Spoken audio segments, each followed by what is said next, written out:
Hello friends, welcome to my channel. This is the second video about entrepreneurship. Right, in this video I'm going to discuss common myths about entrepreneurs.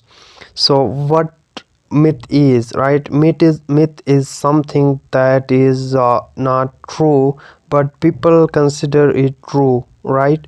So that what myth is. So there are different myths, common myths we people have among ourselves regarding entrepreneurs. So what are these myths? We'll discuss. The first common myth is that entrepreneurs are born, not made. So we believe that we saw the most successful entrepreneurs, right? For example, Larry Page, and the founder of Apple, right? Steve Jobs, and most most obvious or most prominent entrepreneurs, and Elon Musk, Bill Gates, Mark Zuckerberg. We used to believe that they are born for business, right? They have something or genetic thing for business, but actually it is not, right? They are self-made entrepreneurs. They just came up with their creative idea, and through their struggle and hard work they achieve that position in the society, or that success, massive success in business industry, right? So it is based on the belief that some are generally genetically, right?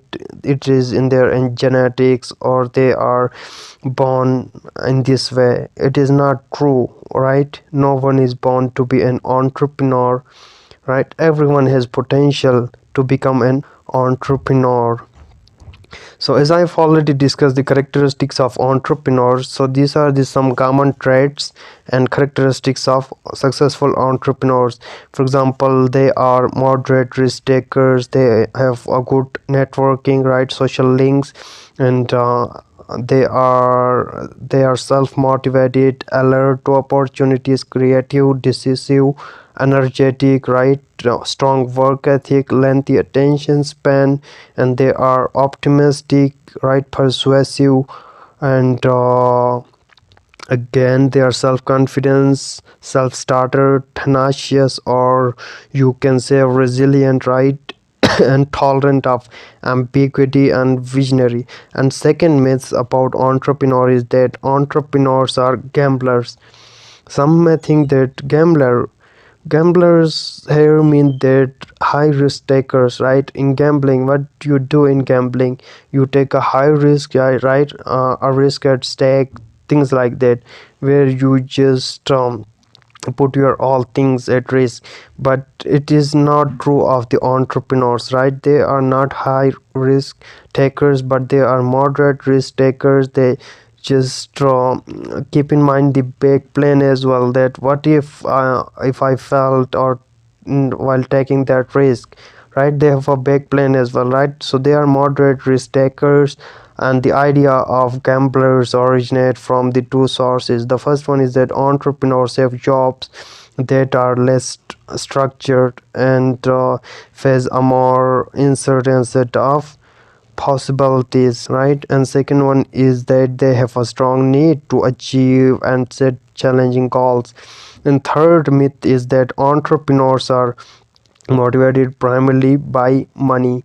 Yes, we obviously believe that entrepreneurs, they just do entrepreneurship or the business just only for the sake of money. Money is their primary motivation, we think that, but actually it may not, right? Yes, for some entrepreneurs, or for mostly, money is primary motivation, but not for everyone, right?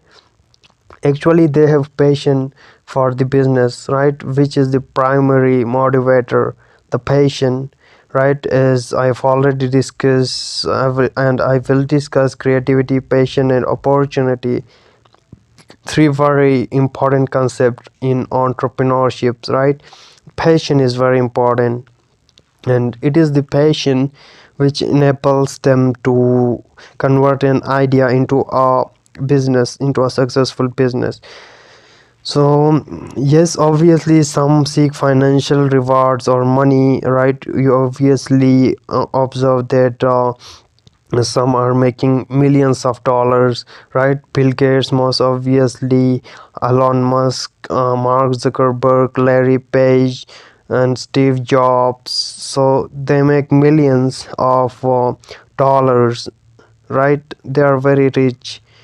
And for some other, they just think that money is not the primary motivation, right? Some entrepreneurs want the pursuit of money can be distracting.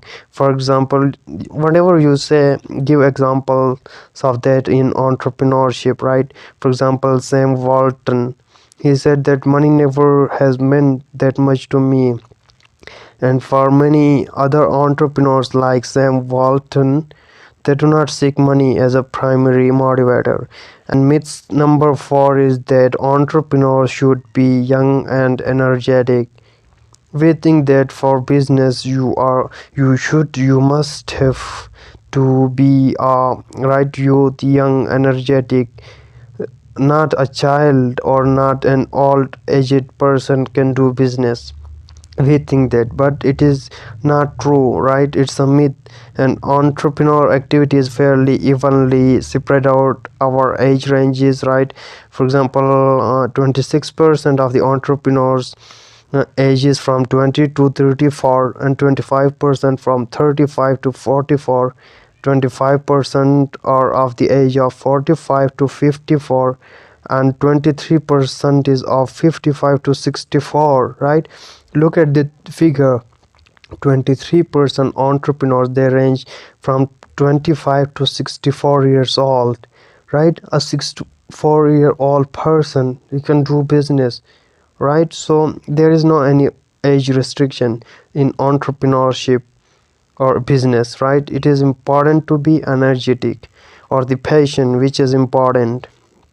And myth number 5 is entrepreneurs love the spotlight. Spotlight means seeking fame, right? Obviously we think that they just do these things, the entrepreneurs, to become famous, right? Or to get a recognition in the society.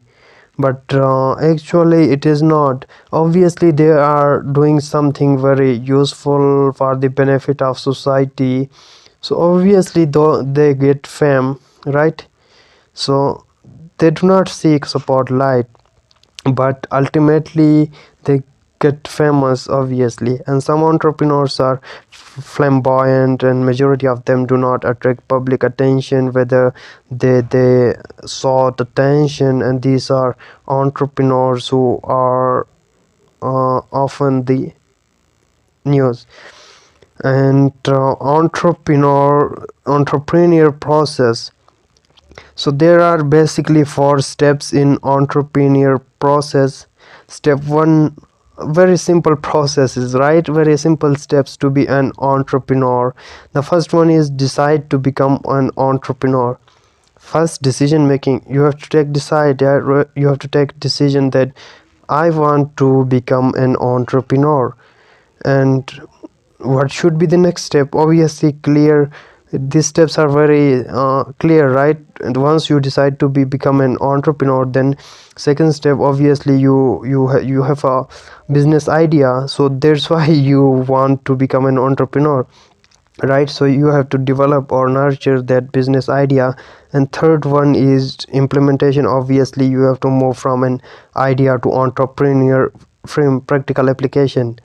And fourth one is once you apply that idea, and then you have to manage, right? You come up with a startup or a frame, and then you have to manage and grow that entrepreneur frame, right? Building team and things like that. And identifying and recognizing opportunities, right? We will discuss opportunity in separate video, right? It's a long and very important topic as well, right? Recognizing opportunities, and we will discuss some of the businesses, examples of the businesses that came into being, right, while seeking the opportunity or fill the market gap. So we'll discuss. Thank you for watching.